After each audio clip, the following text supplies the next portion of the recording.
craft, man. Perfect your craft at all times. We out here to get better. But one thing on our mind is that chip. We going to get that chip, man. It starts right here. Let's go to work, man. Let's go get it. Seahawks on three, Seahawks on three, 1, 2, 3. Seahawks, let's do it. And that gets us going, whether fans are there or not. Then again, the autograph signing just looks a little bit different, but we love the effort nonetheless from Coach Carroll.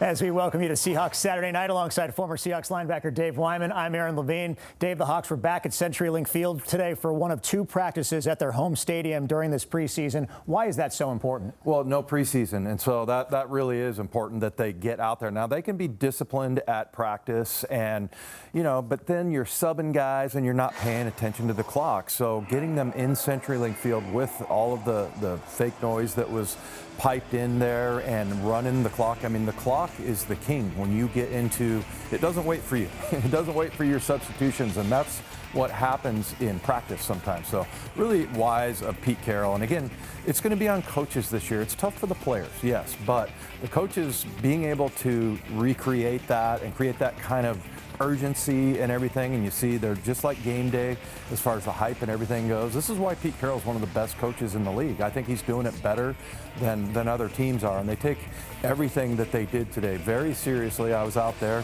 did a little mock broadcast with Steve Rabel on the radio, everything, they thought of everything. So it was really important for them to do that, and they're going to do it again on Wednesday. And again, everybody's on the same field, but you can do things like this just a little bit better, and I think the Seahawks are. Unfortunately, the game was cut a bit short after Brandon Jackson went down with an injury, which is the first thing Coach Carroll addressed after practice. The way I understand it, I didn't catch the replay, but he hit heads, I think, with Cedric, and it might have caught him in the chin, with his helmet, and it was like a knockout punch, is what it was, and so we took all of the precautions and took care of him, and he had movement and all that kind of stuff. So, but we still needed to do the right thing and totally take care of him. This dress rehearsal, I thought it was great. I thought we did a really good job of coming into the stadium, being mentally prepared, how we were in the locker room, all of our drills that we do pre-game, everything else. But I will say, there's nothing like having the best fans in the world in the stadium. We didn't get a whole bunch of plays today, but we got sequences and we got situations and got enough third downs to challenge Russ and the offense over there. And so there were some really good things that happened.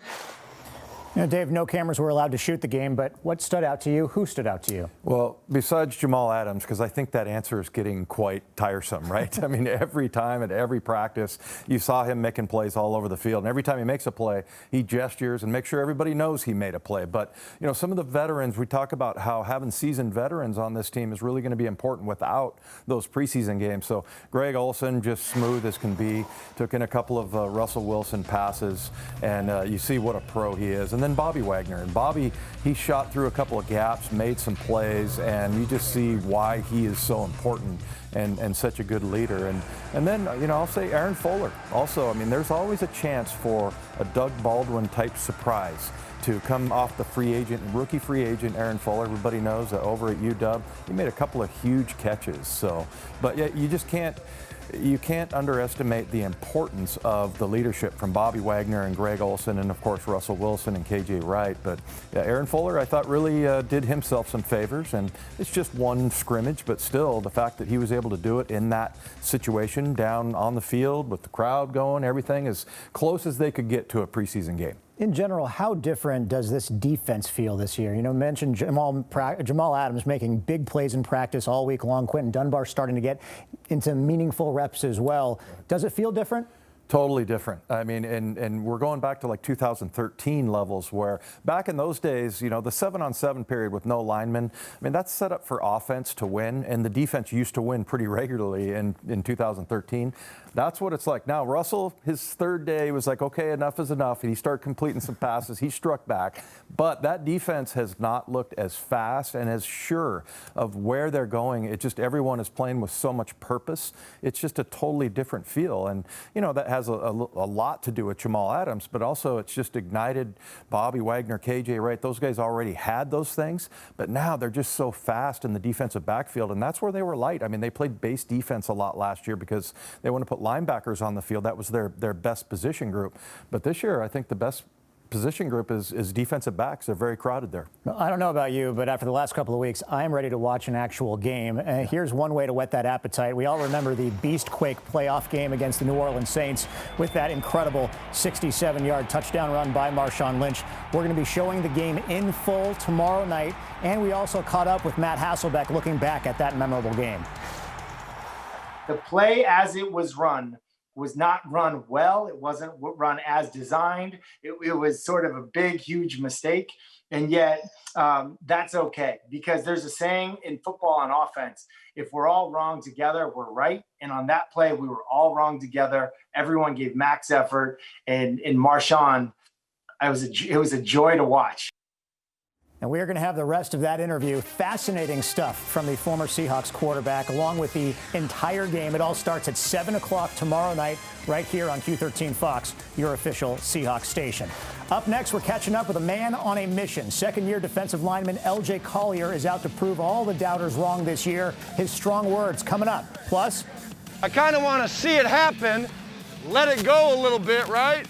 Okay, and then explode in there. So it's a little bit of patience. And then when you go, a little bit of patience. We're taking you onto the practice field with offensive coordinator Brian Schottenheimer. He's mic'd up coming up on Seahawks Saturday night.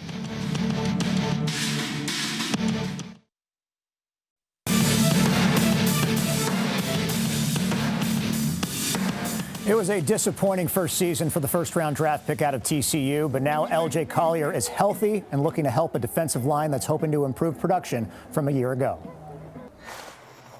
We're now joined by Seahawks defensive lineman L.J. Collier.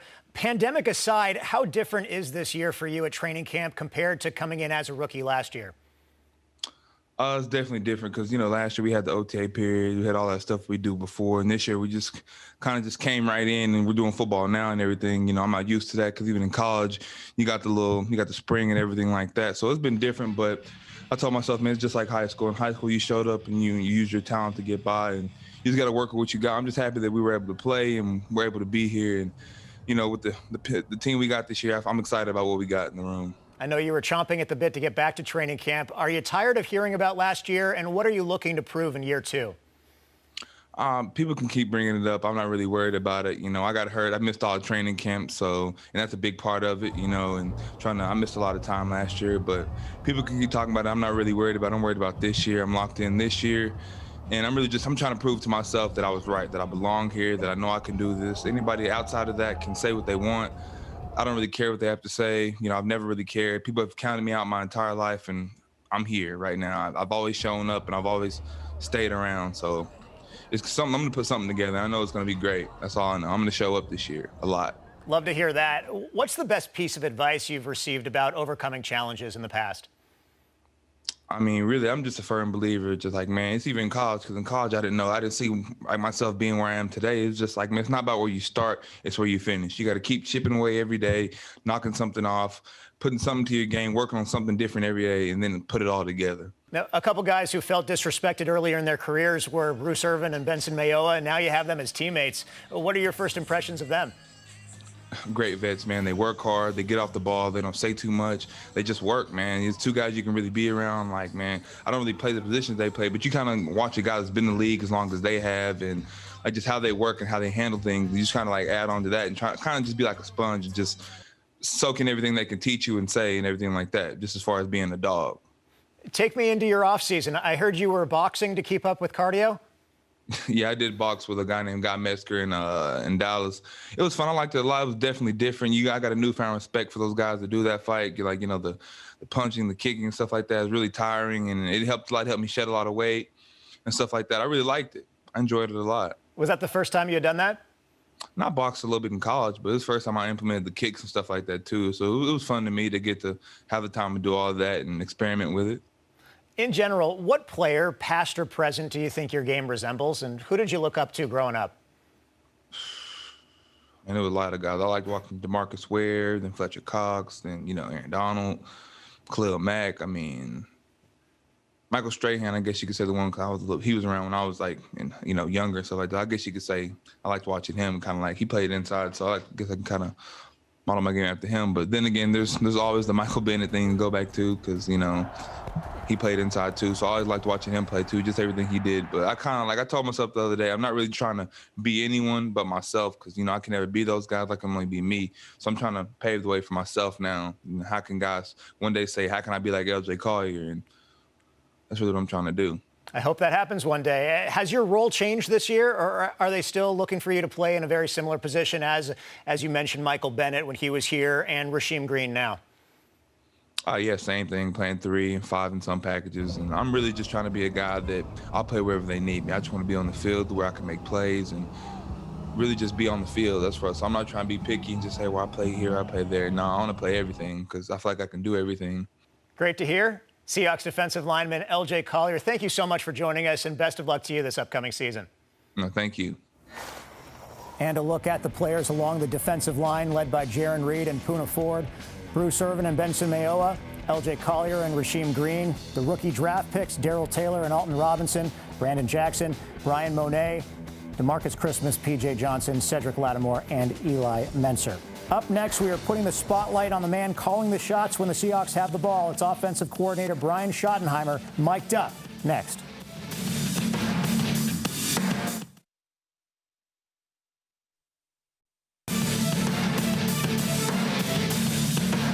That's right.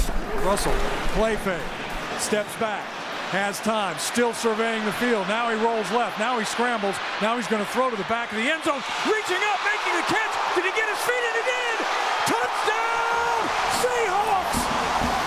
One of the best touchdown catches I've ever seen as we welcome you back to Seahawks Saturday Night. This is year 3 for Brian Schottenheimer as Seahawks offensive coordinator. What changes, if anything, are we going to see this season? I think he's just going to get better and more familiar with the offense and with Russell Wilson. And remember in 2018, he came in and the first 2 games, they went 0-2 against Denver and Chicago. And, you know, he was throwing the ball a lot. I think, you know, I think I heard the phrase, I have a shiny new toy here with Russell Wilson that can do all these cool things. But they got back to the run game the next week against Dallas, and then they gave Chris Carson the ball 35 times, and he couldn't play the next week. So, you know, but then at the end of the 2018 season, Brian Schottenheimer had the #1 run game, and so, you know, that's really what Pete Carroll wants to do. And I know there's lots of people out there wanting what from Russell? Well, to let Russ cook. There's a big debate on Twitter right now, although Pete Carroll joked today that they were just going to hammer the rock. Hammer the rock. Of course, that was a joke. We'll see what happens. Here's more of Shotty mic'd up in training camp.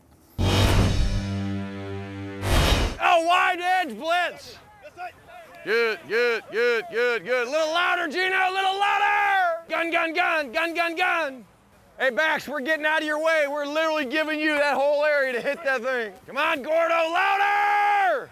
Bax, QB, slow down on the draw game, please. Slow it down, call Russ. Remember, minus position, right? But you're trying to get to the A gaps. Overload blitz is coming. Kenny's here, overload blitzes.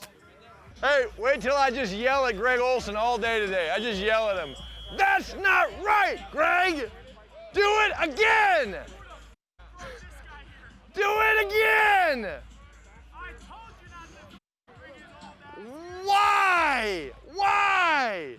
Hot mic, hot mic, hot mic. Hot mic, hot mic, hot mic. We go over there, please. We just move over there, please. Big 3, tight 4. 1 right, Gordo, 1 left. Not straight ahead. 1 right, 1 left. Hey, let's get loose. Here we go. Playing catch. Here we go. Gorgeous day. Bunch of good 3rd down work today. Starts with the call in the huddle, right? Call in the huddle. Hey, Ray roll, here you go, Ray roll, Ray roll. Going that way. Hey, Greg, hey, give me the leopard dog, okay? Hey, compact drill, okay? AD, you got the wide rush? Yes, sir. Hey, so 7 steps, be smart, hard hitch, don't let the bag hit you, right? Hey, what we're trying to get, Gordo and Gino, right? Climb, and then get stationary again, or at least away from the push of the front. 3 zone, guys soft. Boom, you're getting knocked back, guards getting knocked back, there you go. Good. Hey, Chris, Carlos, Rhino 18 front. Russ up. Hey, let's go to the outside guy, just spot it when you're ready. That ball off our midline and move it for you guys that way, right? Just a little bit. There you go. Good. Good. You guys are good. Greg, you're up. You're up. Good, Russ. Now you're throwing it. I kind of want to see it happen. Let it go a little bit, right? Okay? And then explode in there. So it's a little bit of patience. And then when you go, go. A little bit of patience. Let's go, let's go. Let's go, let's go. Buffer, buffer, buffer. Wide short, Greg. Hey, third down, gotta convert it. Probably second window, probably second window. Hey, it's a good thought, Gino. Maybe that inside window. One more window over, maybe. Yeah. Let's go, get lined up, let's go. Penny, you got the post. Right there. Hey, remind the post to stay alive. Hey, ones are up, ones are up, ones are up. What do you got? Zone, zone, zone. Good, good, good, good. Count three. You're going to say Seahawks as loud as you can. 1, 2, 3. Seahawks! And a reminder, you can see more Mic'd Up on Seahawks.com or the Seahawks YouTube channel, and all season long right here on Seahawks Saturday Night. We are counting down to the regular season opener in Atlanta. So what will the strength of this team be? We're going to take a closer look next.